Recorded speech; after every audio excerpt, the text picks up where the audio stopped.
हाँ, तो पिछले वीडियो में हम लोग भ्रांतिमान एवं संदेह अलंकार के बारे में पढ़े थे। और इसके आगे आज हम लोग पढ़ेंगे भ्रांतिमान और संदेह अलंकार में क्या अंतर होता है।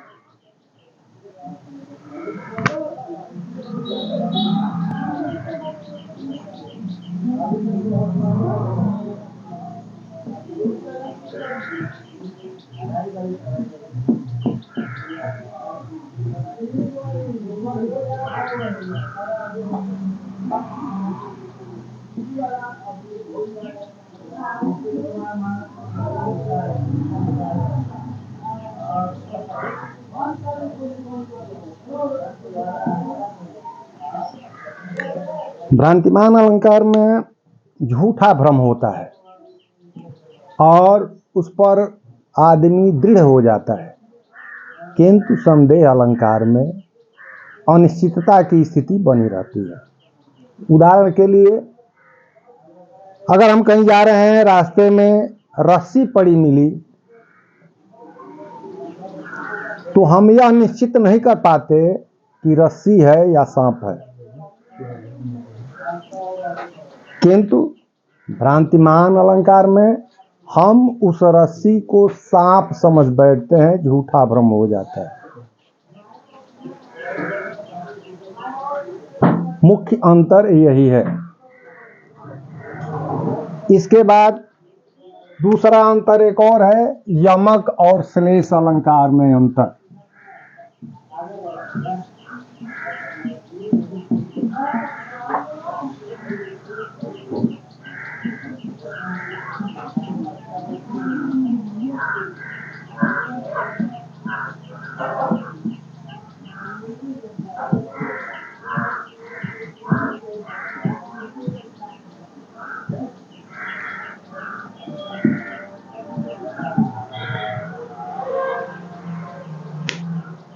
काव्य में जहां एक या एक से अधिक शब्द एक या एक से अधिक बार प्रयुक्त हो तथा प्रत्येक स्थान पर अर्थों में भिन्नता होती है, वहां यमक अलंकार होता है। किंतु श्लेष अलंकार में एक बार प्रयुक्त होने वाले शब्द के ही कई अर्थ होते हैं। उदाहरण के लिए, यमक अलंकार का है, कनक कनकते सौगुनी।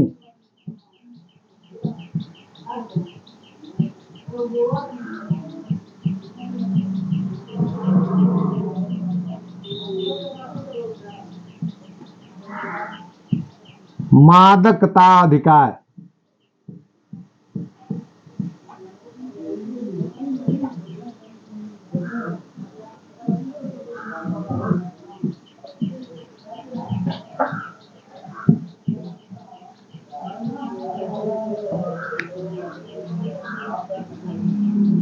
इह पाए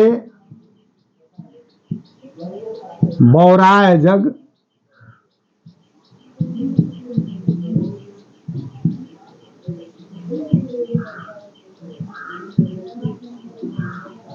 वही खाए बौराए।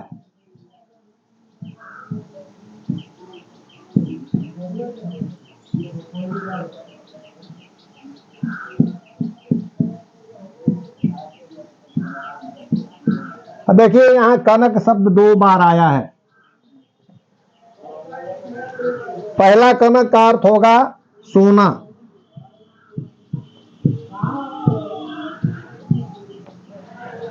और दूसरे कनक का अर्थ होता है धतूरा।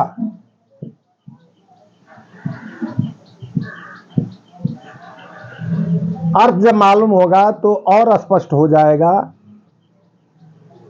सोना में धतूरे से 100 गुनी मादकता अधिक होती है,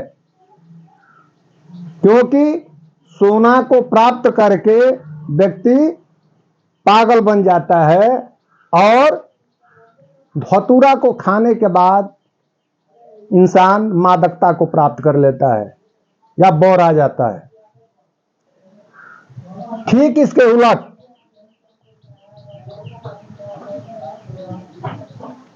श्लेष अलंकार है कि श्लेष अलंकार में है कि एक शब्द फिर जहां परे अनेकन बार, अर्थ और को और हो,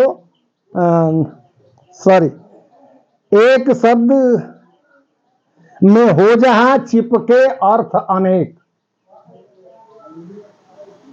कहते कविजन हैं उसे अलंकार श्लेष। जहां एक शब्द एक ही बार प्रयुक्त होकर एक से अधिक अर्थ प्रदान करे वहां श्लेष अलंकार होता है।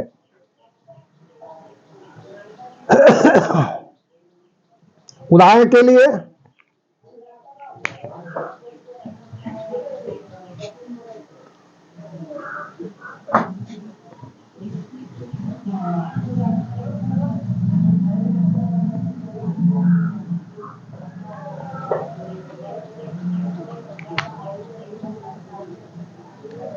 चरण धरत चिंता करत,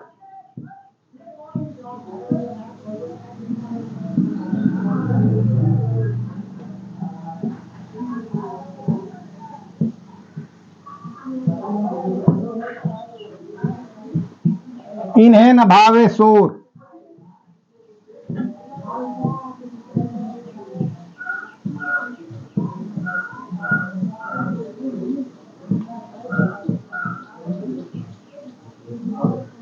सुबरन को खोजत फिरत,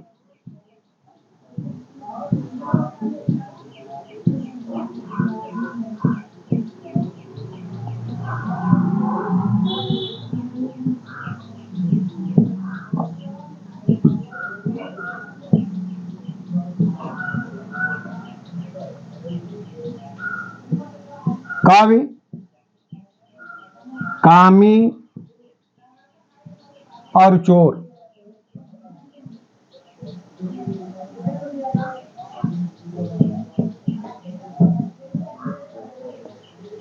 अब देखिए यहां चरण शब्द श्लिष्ट है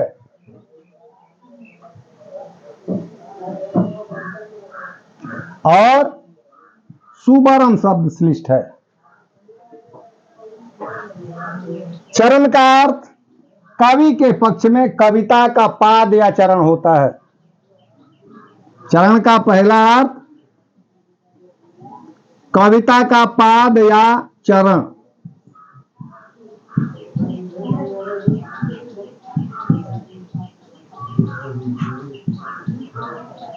कामी के पक्ष में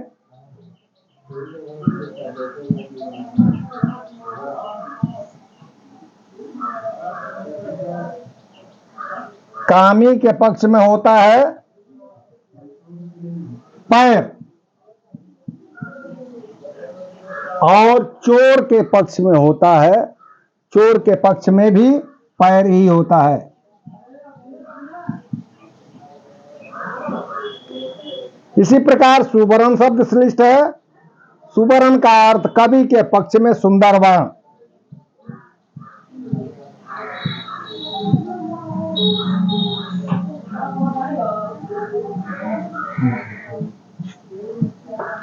सुंदर वर्ण या अक्षर। कामी के पक्ष में सुंदर रंग।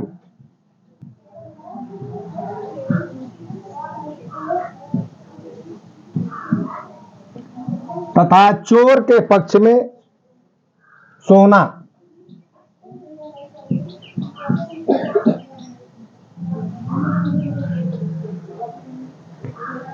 इस प्रकार आप लोगों को दोनों अलंकारों में अंतर स्पष्ट रूप से समझ में आ गया होगा।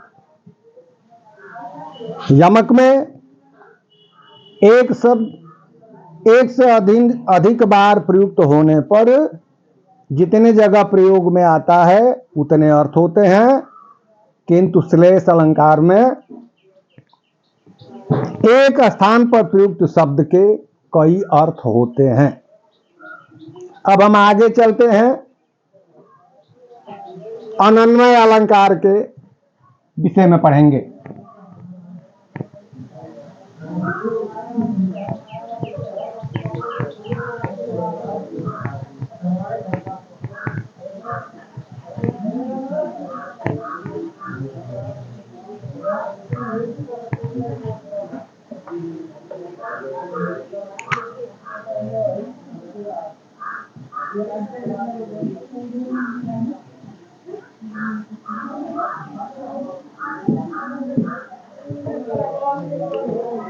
जैसा कि नाम से ही ज्ञात हो रहा है कि अनन्वय शब्द दो शब्दों के योग से बना है।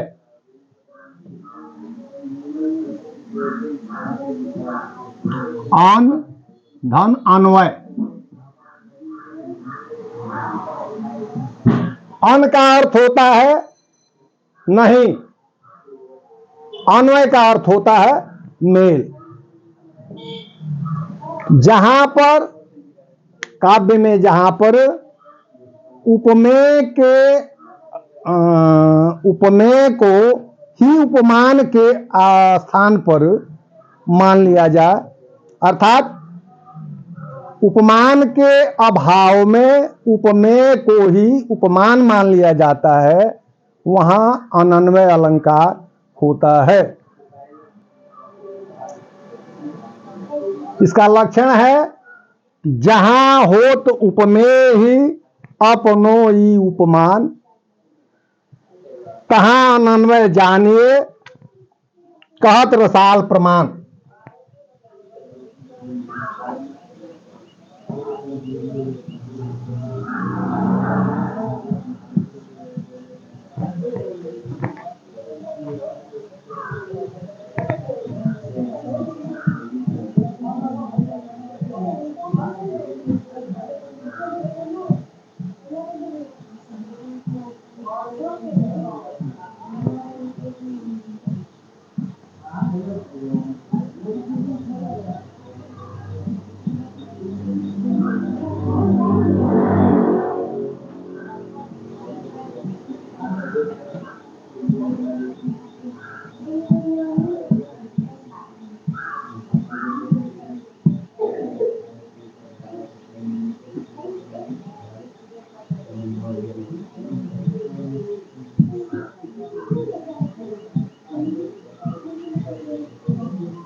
जैसा कि हम बता चुके हैं कि जहां उपमान के अभाव में जिससे तुलना की जाती है, जिसकी तुलना जिससे की जाती है, तो जिससे तुलना की जाती है अगर वैसा नहीं मिल रहा है तो उस उपमान के स्थान पर उपमेय को ही उपमान मान लिया जाए।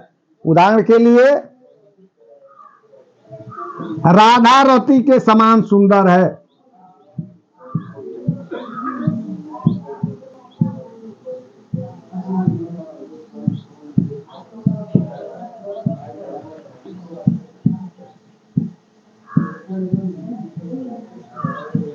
यह उपमा अलंकार का है उदाहरण। तो राधा उपमेय है और रति उपमान है, लेकिन इस उदाहरण को ठीक हम उलट दें, ऐसे कर दें कि राधा के समान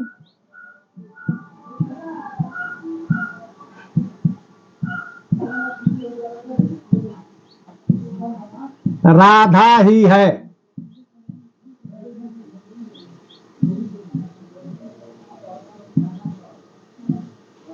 ये हो जाएगा अनन्वय, क्योंकि इसमें रति जो उपमान शब्द है तो राधा के समान रति भी नहीं है, राधा के समान जो भी है राधा ही है। तो यहां क्या किया गया है कि उपमान के स्थान पर उपमेय को ही उपमान मान लिया गया है। विद्वान, हिंदी के विद्वान लोग इस अनन्वय अलंकार को उपमा का ही अंग मानते हैं। इसमें कहीं साधारण धर्म का लोप हो जाता है और कहीं साधारण धर्म भी विद्यमान रहता है। उदाहरण के लिए सियमुख सरिस सियमुख भाई,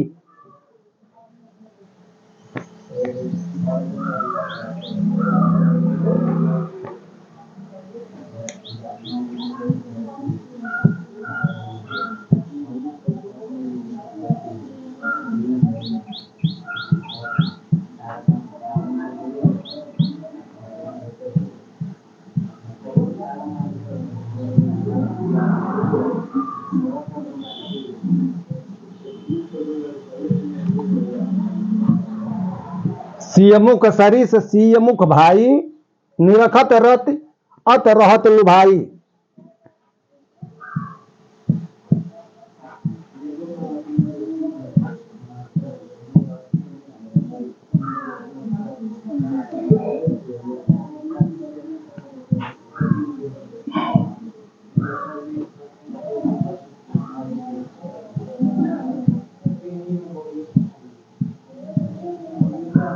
अब देखिए यहां साधारण धर्म का लोप है। सियमुख सरिस, सरिसवाचक शब्द है और उपमान का भी लोप है। सीता के मुख के समान सीता का मुख ही है, तो यहां उपमान के स्थान पर उपमेय को ही प्रस्तुत कर दिया गया है। और यहां दूसरी लाइन में वाचक शब्द तो है, लेकिन किस आधार पर तुलना समानता किया गया है, बराबरी किया गया है, यह इस छंद में द्योतित नहीं किया गया है। अगला उदाहरण देखिए, सुंदर रघुबर नयन ते सुंदर रघुबर नयन।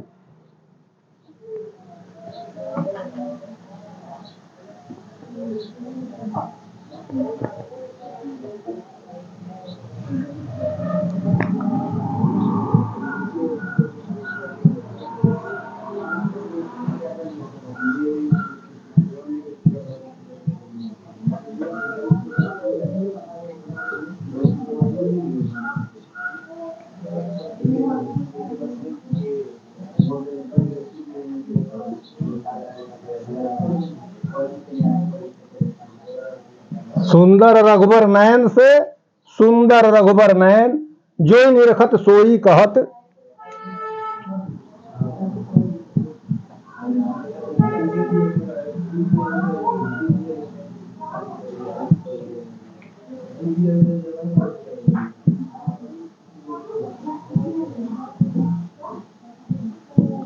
जोई निरखत सोई कहत, ये सुख सुषमा ऐन।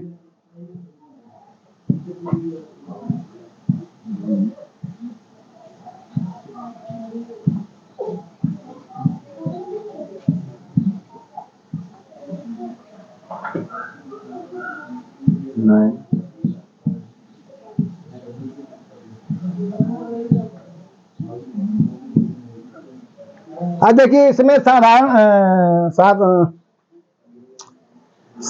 धर्म विद्यमान है। किस आधार पर तुलना किया गया है? सुंदरता के आधार पर तुलना किया गया है ना, कि सुंदर रघुबर नयन से, रघुनाथ जी के सुंदरता में रघुनाथ जी के नेत्र के समान रघुनाथ जी का ही नेत्र है। अर्थात रघुनाथ जी के नेत्र से सुंदर दूसरे किसी का नेत्र नहीं है जिससे इसकी समानता की जाए। तो सुंदरता शब्द है, सुंदरता साधारण धर्म है। हम जबकि इसकी परिभाषा में बता चुके हैं कि कहीं पर साधारण धर्म विद्यमान भी रहता है और कहीं कहीं पर साधारण धर्म का लोप भी हो जाया करता है। जो निरखत सोई कहत, ये सुख सुषमा ऐन। ऐन अयन शब्द का अपभ्रंश है। जो भी देखता है रघुनाथ जी के वदन को कहता है कि ये इनका मुख जो है सुंदरता का घर है। ऐन माने घर होता है। अगला उदाहरण,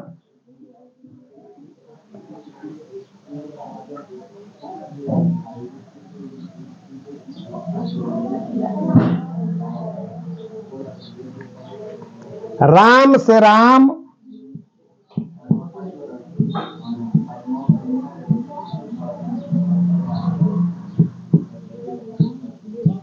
सियासी सिया।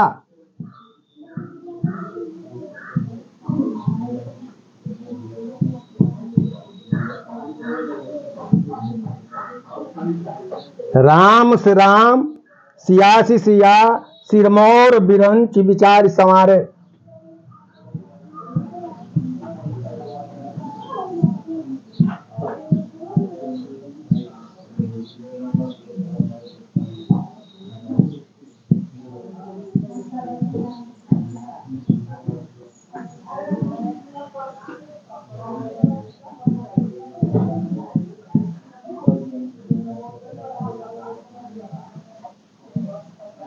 अब देखिए इस चौपाई में साधारण धर्म का लोप है।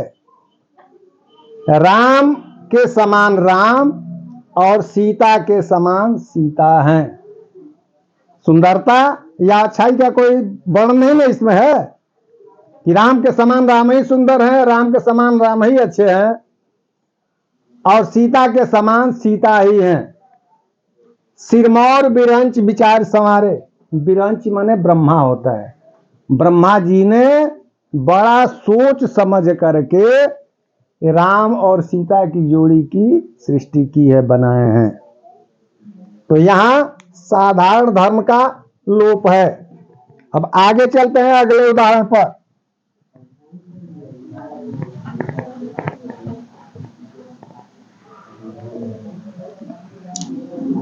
कहां कंज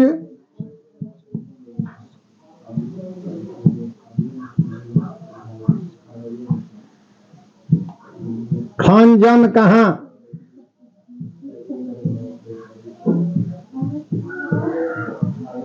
कहां मीन को काम।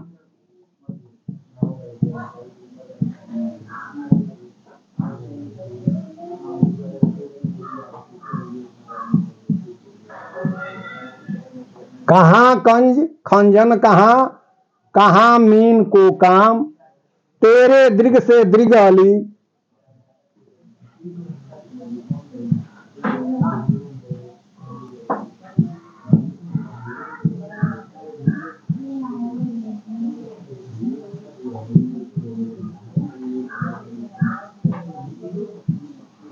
तेरे दृग से दृग अली, तेरे ही अभिराम।